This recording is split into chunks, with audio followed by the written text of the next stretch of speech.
اعوذ باللہ من الشیطان الرجیم بسم اللہ الرحمن الرحیم۔ سورہ عبس یہ قرآن پاک کی 80 نمبر صورت ہے، مکی صورت ہے اور اس میں 42 آیتیں ہیں۔ اس صورت کے مضمون میں آیت نمبر 1 سے 16 تک ایک واقعے سے منسلک ہے، پھر آیت 17 سے 32 تک میں اہل مکہ سے خطاب ہے کہ جو رسالت مآب صلی اللہ علیہ وسلم کی دعوت حق کو مسلسل رد کیے جا رہے تھے اور ان کے اس رویے کی ملامت کرتے ہوئے انسان کو اس کی اوقات یاد دلائی جا رہی ہے اور بتایا جا رہا ہے کہ وہ کتنا بے بس اور کمزور اور لاچار ہے۔ پھر آخر میں آیت 33 سے 42 تک میں قیامت کے دن کا نقشہ کھینچا جا رہا ہے کہ جو جیسا کرے گا اس کا انجام اسی طرح کا ہوگا۔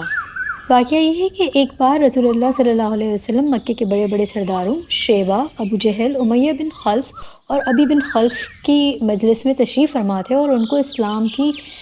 دعوت دے رہے تھے اور ان کو اسلام کی طرف مائل کر رہے تھے کہ اتنے میں ایک صحابی ابن مکتوم جو کہ نابینا تھے رسول اللہ صلی اللہ علیہ وسلم کی خدمت میں حاضر ہوئے اور آپ صلی اللہ علیہ وسلم سے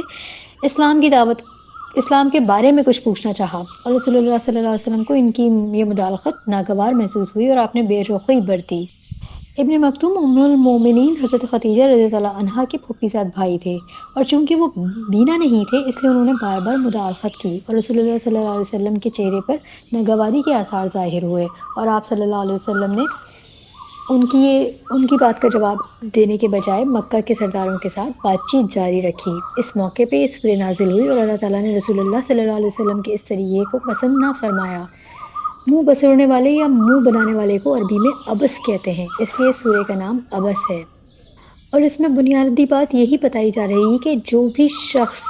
حق کی طلب رکھتا ہو اور سچے دل سے اپنی اصلاح کرنا چاہتا ہو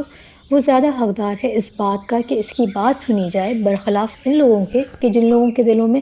حق کو پہچاننے کی، حق کو قبول کرنے کی طلب ہی نہ ہو اور جن کے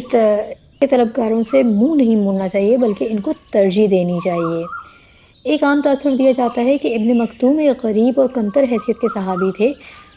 اس لیے رسول اللہ صلی اللہ علیہ وسلم نے سرداروں کو ان پر ترجیح دی، مگر واضح ہے کہ ابن مکتوم چونکہ ام المومنین حضرت خدیجہ رضی اللہ عنہا کے پھوپھی زاد بھائی تھے اس لیے وہ بھی ایک صاحب حیثیت تھے اور رسول اللہ کا اس وقت ان کو ترجیح نہ دینے کا سبب صرف اور صرف کفار کو آمادہ اسلام کرنا تھا۔ اب آیت 12 سے 16 تک میں قرآن کی اہمیت و افادیت کا بتایا جا رہا ہے کہ یہ قرآن تو ایک نصیحت ہے، تو چاہے اسے نصیحت لے لے، اور یہ قرآن عظیم لائق تعظیم بلند و پاکیزہ صحیفوں میں درج ہے جو بہت ہی مقدس ہے اور یہ معزز کاتبوں کے ہاتھوں میں رہتے ہیں جو بہت ہی بزرگ و پاک باز ہیں۔ اور یہ قرآن کریم اسی لیے ہے کہ اسے نصیحت لے کر اس کے مطابق زندگی گزاری جائے اور یہ لوح محفوظ میں ہے اور یہ کسی بھی قسم کی آمیزش سے پاک ہے اور دنیا میں موجود دوسری آسمانی کتب کی طرح سے اس میں کوئی ملاوٹ نہیں ہے۔ اللہ تعالیٰ کے معزز و بزرگ و پاکیزہ فرشتے ان صحیفوں کو اللہ کی براہ راست ہدایت کے مطابق لکھ رہے ہیں اور ویسے ہی رسول اللہ صلی اللہ علیہ وسلم کی جناب میں عرض کر دیتے ہیں۔ آیت 17 سے 22 تک میں انسان کو احساس دلایا جا رہا ہے کہ انسان کس قدر ناشکرہ ہے کہ اللہ تعالیٰ نے انسان کو کس چیز سے پیدا کیا ہے۔ نطفے کی ایک بوند سے انسان کو پیدا کیا ہے، پھر اس کی تقدیر مقرر کی، پھر انسان کے لیے زندگی کی راہیں آسان کی، پھر اسے موت دی اور پھر اسے قبر میں دفن کر دیا اور اللہ جب چاہے گا اسے دوبارہ زندہ کر کے اٹھا کھڑا کرے گا۔ آیت 23 میں بہت سختی سے کہا جا رہا ہے کہ ہرگز نہیں، اتنا کچھ کرنے کے باوجود بھی انسان نے وہ کام پورا نہیں کیا جو کچھ کام کرنے کے لیے اس کے رب نے اس کو تلقین کی تھی۔ آیت 24 میں کہا جا رہا ہے کہ انسان اپنے کھانے کو ہی دیکھ لے، کیا انسان جو خوراک کھاتا ہے کیا خود اپنی خوراک کو پیدا کرنے پہ قادر ہے؟ اگر اللہ تعالیٰ نے اسباب فراہم نہ کیے ہوں تو انسان انتہائی بے بس ہے کہ اپنی خوراک بھی پیدا نہیں کر سکتا۔ پھر آگے آیت 25 میں کہا جا رہا ہے کہ پھر اللہ نے اوپر سے پانی برسایا۔ یہ پانی کا ایک مسلسل چکر چل رہا ہے کہ سمندروں سے پانی بھاپ بن کر اٹھتا ہے، کثیف بادل بنتے ہیں جو ہواؤں کے رخ پہ چلتے رہتے ہیں، پھر بادل یہ ٹھنڈے ہو کر دوبارہ زمین پر برس پڑتے ہیں اور پانی دریاؤں، نہروں اور سمندروں میں جمع ہو جاتا ہے۔ کیا یہ مسلسل چلتے رہنے والا سلسلہ انسانوں کا تخلیق کردہ ہے؟ آیت 26 سے 31 تک میں کہا جا رہا ہے کہ اللہ تعالیٰ نے عجب طریقے سے زمین کو پھاڑ کر، یعنی جو بھی کوئی بیج یا نباتات زمین میں نمو پاتے ہیں، کس طرح سے اس ننھے سے بیج سے ننھی سی کوپل کو زمین سے پھاڑ کر نکالتا ہے۔ پھر اللہ تعالیٰ نے ہی زمین میں اناج اگائے اور انگور اور ترکاریاں اور یعنی مختلف طرح کی سبزیاں اور پھر زیتون اور کھجور اور گھنے سرسبز شاداب باغ اور طرح طرح کے پھل اور چارہ چارہ اگایا، چارہ جو جانوروں کے لیے استعمال ہوتا ہے۔ آیت 32 میں کہا جا رہا ہے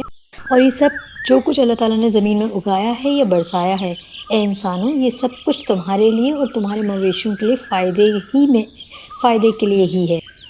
اب آیت 33 سے 42 تک میں آخرت قیامت کے دن کی ہولناکیوں کا بیان شروع ہو رہا ہے کہ وہ کان پھاڑ دینے والی آواز آ ہی جائے گی اور اس وقت انسان کو اس کی ناشکری کا پتہ چل جائے گا، اور یہ وہ دن ہوگا جب انسان اپنے بھائی سے بھی بھاگے گا اور اپنے ماں باپ سے بھی اور اپنے بیوی بچوں سے بھی، کیونکہ اس دن ہر ایک پہ ایسی رقت طاری ہوگی کہ ہر ایک کو صرف اپنی ہی پڑی ہوگی، کسی کو کسی کا ہوش نہیں ہوگا۔ متعدد حدیثوں میں ہے کہ اس روز سارے کے سارے انسان بے لباس جمع ہوں گے، پسینے میں غرق آلود ہوں گے، کسی کے منہ تک پسینہ ہوگا تو کسی کے کانوں تک پہنچا ہوا ہوگا۔